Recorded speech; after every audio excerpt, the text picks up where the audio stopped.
नमस्कार, स्वागत है आप सभी का एनएमएफ न्यूज में। मैं हूं आपके साथ शावनी पटनायक। इस वक्त देश के कई हिस्से प्राकृतिक आपदा का दंश झेल रहे हैं। खास तौर पर अगर उत्तराखंड की बात कर ली जाए, हिमाचल प्रदेश की बात कर ली जाए, पंजाब और हरियाणा में लगातार हो रही बारिश ने बाढ़ जैसी स्थिति उत्पन्न करती है। कई जगहों पर जनजीवन अस्त व्यस्त हो चुका है, लोगों की दिनचर्या कहीं ना कहीं ठप हो चुकी है।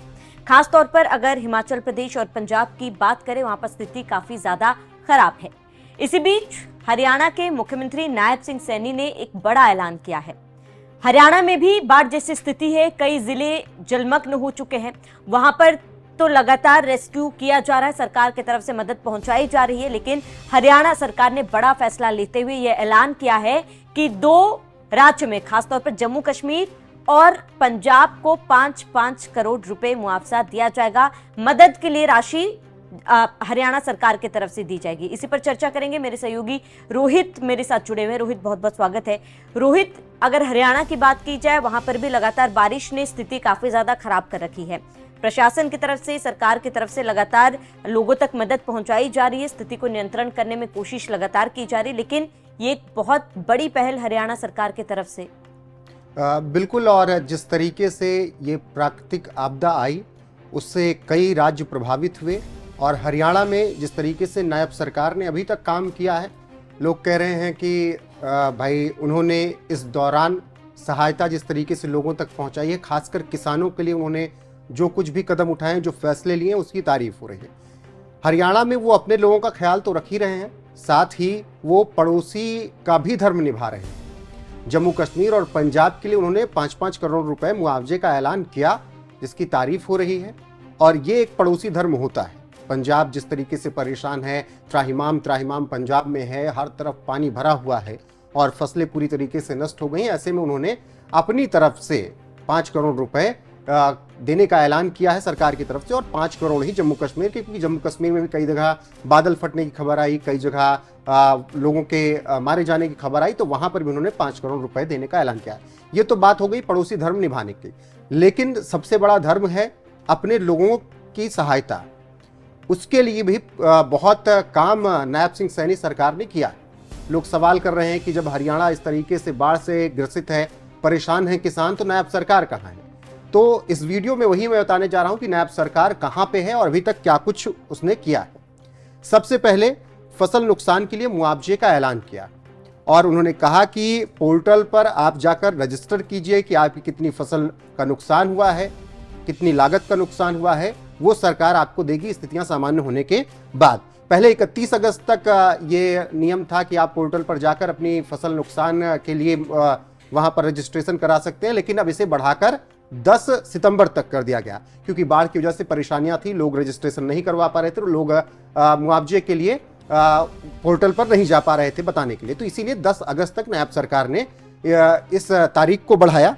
और जो सबसे ज्यादा नुकसान हुआ है हरियाणा में, वो धान के किसान और बाजरा के जो किसान हैं, खरीफ फसलें जलभराव की वजह से खराब हुई हैं, उन सबको ज्यादा नुकसान हुआ है। और ऐसे में इन सब के लिए सीएम ने ये ऐलान किया कि पोर्टल पर पारदर्शी तरीके से नुकसान के बारे में आप जानकारी दीजिए, हम आकलन करेंगे और उसके बाद किसानों को तुरंत राहत पहुंचाई जाएगी।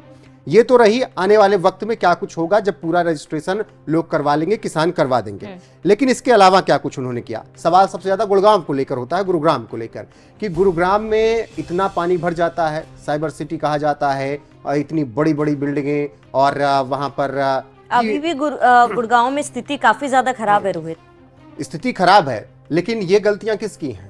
जब गुरुग्राम पहले बना, जिस तरीके से गुरुग्राम को बसाया गया, ड्रेनेज वहां पर सही से बनाया नहीं गया। आपने बिल्डिंगें तो खड़ी कर ली, सड़कें तो बना दी, तमाम साइबर सेंटर तो आपने बना दिए, लेकिन पानी कैसे निकलेगा, इसकी उचित व्यवस्था नहीं की गई।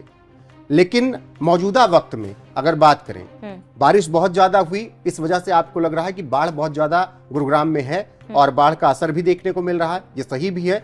लेकिन गुरुग्राम में क्या किया ये आप समझिए। मई के महीने में ही नायब सरकार ने ये आदेश दे दिया था अधिकारियों को कि ड्रेनेज सिस्टम जितने भी हैं उनकी सफाई की जाए, और रखरखाव का निर्देश दिया कि जब तक बारिश है हर दिन आप रखरखाव कीजिए, जितने नाले हैं जितने भी ड्रेनेज सिस्टम उनकी सफाई कीजिए। और उन्होंने डिप्टी कमिश्नरों के साथ बैठक की और उस दौरान उन्होंने ये बात कही थी। सिंचाई विभाग को भी उन्होंने तलब किया था और उन्होंने भी कहा, उनसे भी उन्होंने कहा था कि परेशानी नहीं होनी चाहिए। अब अगर बारिश कम हुई होती तो हो सकता है गुरुग्राम में इस तरीके की आपको जलभराव की खबरें ना दिखाई देती, लेकिन अब की बारिश बहुत ज्यादा हुई और लगातार हुई, 3-3 दिन लगातार बारिश होती रही और गुरुग्राम में ड्रेनेज पहले से अच्छा है नहीं, इसीलिए आपको इतनी बारिश का जलभराव दिखा है। इससे पहले भी होता था लेकिन इतना नहीं होता था। तो अब ये दो चीजें उन्होंने तुरंत की थी। मई के महीने की मैं बात कर रहा हूं, जब बारिश शुरू हुई थी, उन्होंने तुरंत तत्काल प्रभाव से सिंचाई विभाग को आदेश दिया था, कमिश्नर डिप्टी कमिश्नरों के साथ बैठक करके उन्हें आदेश दिया था और जल विभाग को भी आदेश दिया था कि किसी भी तरीके की परेशानी ना हो और 15 जून तक पूरी सफाई करने का निर्देश दिया गया था। और यही वजह है कि अभी जो गुरुग्राम में जलभराव दिख रहा है, अगर ये सब ना हुआ होता पिछले 1-1.5 महीने में तो आप देखते कि और डूबा हुआ नजर आता गुरुग्राम। तो गुरुग्राम के लिए उन्होंने ये किया जिसकी सबसे ज्यादा चर्चा है, और क्या कुछ किया उन्होंने किसानों के लिए वो भी हमने आपको बताया है। इसके अलावा भी कई लोगों की जान गई हरियाणा में, बारिश के कारण, बाढ़ के कारण कई लोगों की जान गई। उन सबको भी मुआवजा राशि देने का ऐलान किया। पशु बह गए, जिनके पशुधन का नुकसान हुआ, उनके लिए भी मुआवजा राशि देने का ऐलान किया गया है नायब सिंह सैनी की सरकार की तरफ से। तो लगातार वो पूरे मामले पर नजर बनाए हुए हैं, इस पूरे बाढ़ पर, बारिश पर। यूएई जाना था नायब सिंह सैनी को भी हाल फिलहाल में 4 दिन पहले, लेकिन उन्होंने यूएई जाने का अपना दौरा कैंसिल कर दिया। जब उनसे पूछा गया क्यों, तो उन्होंने कहा कि अभी हरियाणा में बाढ़ है, बाढ़ से हमारे लोग परेशान हैं और ऐसे में मैं कहीं बाहर नहीं जा सकता। बाहर अगर गया तो स्थितियां शायद और खराब हो जाएं, इसीलिए मैं यहीं रहकर निगरानी कर रहा हूं, हर एक निर्देश दिया जा रहा है। तो उन्होंने अपने यूएई का दौरा रद्द किया। हर दिन मॉनिटरिंग कर रहे हैं, बैठक कर रहे हैं जो भी संबंधित अधिकारी हैं, और उनको निर्देश दिया जा रहा है कि किसानों को कोई समस्या नहीं होनी चाहिए। बाढ़ में जिनके घर डूब गए हैं उनके लिए अभी अस्थायी रूप से व्यवस्था की जाए रहने के लिए। जैसे ही स्थिति सामान्य हो उनके घर के लिए पूरा प्लानिंग है कि उनको मुआवजा दिया जाना चाहिए। रोजमर्रा की जिंदगी अस्त व्यस्त है तो खाने का भी प्रबंध किया जा रहा है और खाना भिजवाया जा रहा है ताकि लोगों को भुखमरी का शिकार ना होना पड़े। तो ये सब काम हरियाणा में लगातार पिछले जब से बाढ़ आई है की जा रही है। और किसानों को जिस तरीके से नायब सिंह सैनी सरकार ने मुआवजा दिया है, निश्चित तौर पर जैसे ही स्थिति सामान्य होगी पोर्टल में आकलन किया जाएगा और उसके बाद उन्हें भी मुआवजा दिया जाएगा। बिल्कुल रोहित, और जाहिर सी बात है नायब सिंह सैनी उन नेताओं में से एक है जो जमीनी स्तर पर, जमीन पर उतरकर अपने जनता के साथ वो कनेक्ट कर पाते हैं। और जिस तरीके की स्थिति फिलहाल हरियाणा में भी बाढ़ की वजह से देखी जा रही है, कई जगहों पर उन्हें देखा गया है कि वो बाढ़ग्रस्त इलाकों में पहुंचते हैं, लोगों से मिलते हैं, उनका दुख बांटते हैं, उनको आश्वस्त कराते हैं। लेकिन इसी बीच ये एक बहुत बड़ी पहल है हरियाणा सरकार की तरफ से, जहां खुद का शहर, खुद का प्रदेश जो है फिलहाल आपदाग्रस्त है, बाढ़ग्रस्त है, लेकिन उसके बावजूद भी बाकी जो प्रदेश है जो अधिक प्रभावित है बारिश के पानी से, उन्हें मदद पहुंचाई जा रही है। और मुझे लगता है ये बहुत बड़ी और एक बहुत अच्छी पहल है रोहित। बिल्कुल, और वही मैंने कहा कि उन्होंने पड़ोसी होने का धर्म निभाया है पंजाब के साथ। पंजाब की स्थिति इससे भी कहीं ज्यादा विकराल है, पूरे के पूरे गांव डूब गए हैं, लोगों का वहां पर कुछ पता नहीं चल रहा था। वहां पर भी सरकार ने अच्छा काम किया, वहां पर भी राहत सामग्री भिजवाई, लेकिन ये एक पड़ोसी होने का धर्म उन्होंने निभाया कि 5 करोड़ मेरी तरफ से। 5 करोड़ में बहुत कुछ बदल नहीं जाना है, लेकिन एक विश्वास होता है कि हाँ, हमारे बगल में पड़ोसी है जो कि अगर और स्थिति खराब हुई तो हमारी सहायता करने के लिए होंगे। ये राजनीति से परे है। दोनों जगह देखिए सरकार अलग अलग है, उधर आम आदमी पार्टी है, भगवत मान है सीएम, इधर नायब सिंह सैनी है, लेकिन लोगों के लिए नायब सिंह सैनी ने राजनीति बगल रखी। भाई राजनीति बाद में हो जाएगी, लेकिन यहाँ सबसे पहले जो हमारा धर्म है हम उस धर्म को निभा रहे हैं। इसके अलावा क्या कुछ किया है वो भी एक बात समझनी होगी। सबसे पहले उन्होंने सिंचाई विभाग के तहत 100 करोड़ रुपए से ज्यादा की 5 प्रमुख परियोजनाओं को मंजूरी दी ताकि बाढ़ का पानी रुके ना।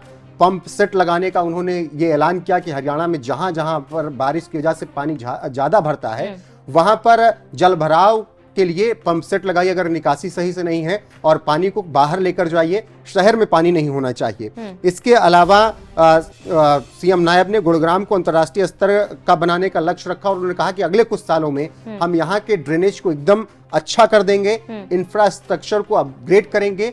मुश्किल काम है, लेकिन उन्होंने ये कहा है कि हम ये कर दिखाएंगे। अगर अब बिल्डिंगें बन गई हैं, निकासी उस तरीके से नहीं बनाई जा सकती, ड्रेनेज, तो एक दूसरा उपाय भी है कि आप पंप सेट या किसी और तरीके से निकासी कीजिए। शहर से बाहर लेकर पानी किसी भी तरीके से ले जाना पड़ेगा। और उसीलिए नायब सिंह सैनी सरकार ने कहा है कि आने वाले वक्त में हम गुरुग्राम में स्थिति बदलेंगे और इस तरीके की निकासी भविष्य में नहीं दिखेगी। इसके अलावा उन्होंने फ्लड सिचुएशन की मॉनिटरिंग के लिए सभी अधिकारियों को ये आदेश दे रखा है कि ऑफिस बंद नहीं होंगे। ये 10 से 7 की शिफ्ट जो थी मतलब जो भी शिफ्ट रही हो, लेकिन 24/7 आपको मॉनिटरिंग करनी है, ऑफिस में आपको मौजूद रहना है, शिफ्ट वाइज जो भी जैसे हैं। तो ये उन्होंने अपने अधिकारियों को आदेश दे रखा है। एनडीआरएफ, एसडीआरएफ टीमों को अलर्ट पर रखने का उन्होंने अधिकारियों को आदेश दिया कि ऑन टो रहनी चाहिए ये टीमें। कहीं पर भी अगर खबर आती है तो तत्काल प्रभाव से वहां पर आपको पहुंचना है और इमरजेंसी एग्जिट, इमरजेंसी ड्रेनेज के लिए भी आपको व्यवस्था करके रखनी है। तो अभी जो दिख रहा है ये कुछ % आपको समस्याएं दिख रही हैं। अगर इतना काम ना हुआ होता तो ये समस्या विकराल रूप में आपको नजर आती। लोग कहते हैं ना कि नहीं कर पाए, नहीं हो पाया, या बाढ़ का पानी इतना भर गया, लेकिन ये बाढ़ का पानी आपको कुछ % भरा हुआ दिख रहा है। जो काम हुए मई से लेकर 15 जून तक, उसकी वजह से आपको थोड़ा राहत भी है, वरना गुरुग्राम डूब सकता था आधे से ज्यादा। फिलहाल तो अभी यही कि पड़ोसी धर्म भी निभा रहे हैं, राज्य के मुखिया होने के नाते वो धर्म भी निभा रहे हैं, अपने लोगों के लिए क्या काम करना है वो भी कर रहे हैं। 100 करोड़ रुपए आवंटित करके वो गुरुग्राम को आने वाले वक्त में बदलने के लिए भी प्लान कर चुके हैं। अब जब अगली बारिश आएगी या अगले 2 साल, मुझे लग रहा है 1 साल में तो आप नहीं आंक लेंगे, लेकिन 2 साल में स्थितियां हो सकता है 2 या 2.5 साल में वो सामान्य करके आपको दिखा दें। और उन्होंने ये करके दिखाया भी, और इसीलिए जनता ने कुछ महीने मुख्यमंत्री वो थे फिर भी उन पर विश्वास किया और उन्हें प्रचंड बहुमत से सत्ता में वापसी करवाई। और इसीलिए बीजेपी आला कमान ने नायब सिंह सैनी को मुख्यमंत्री बनाया। मुख्यमंत्री बनने का उनका अनुभव कार्यकाल कितना था, छोटा ही था मनोहर लाल खट्टर को हटाकर जब उन्हें बनाया गया, और उन्हीं के चेहरे पर चुनाव हो गया और उन्होंने चुनाव में साबित करके दिखाया। तो जो उन्होंने साबित करके दिखाया, आला कमान ने उसका उन्हें फल भी दिया, और अब वो जनता के लिए और पड़ोसी राज्य के लिए भी वही काम कर रहे हैं। तो मुझे लग रहा है कि स्थितियां आने वाले वक्त में बहुत सामान्य होंगी और किसानों को घबराने की जरूरत नहीं है, लोगों को परेशान होने की जरूरत नहीं है। मुआवजे का ऐलान किया है, आप बाकायदा पोर्टल पर जाकर सही आकलन करके अपने मुआवजे की लिस्ट डाल सकते हैं, नुकसान डाल सकते हैं, उस हिसाब से आपको पैसा हरियाणा सरकार से मिलेगा। और बिल्कुल इसके साथ ही मुझे ये लगता है कि ज़मीनी स्तर पर ऐसे और नेताओं की ज़रूरत है जो अपने साथ साथ, अपने प्रदेश के साथ साथ अपने आसपास के इलाके और इसके साथ ही अपने आसपास के प्रदेशों की भी मदद करती है। ये एक बहुत बड़ा एग्जाम्पल सेट करता है। फिलहाल आप सभी का इस पूरे मामले पर क्या कहना है, हमें कमेंट कर जरूर बताएं। साथ ही आप बने रहिए NMF न्यूज़ के साथ।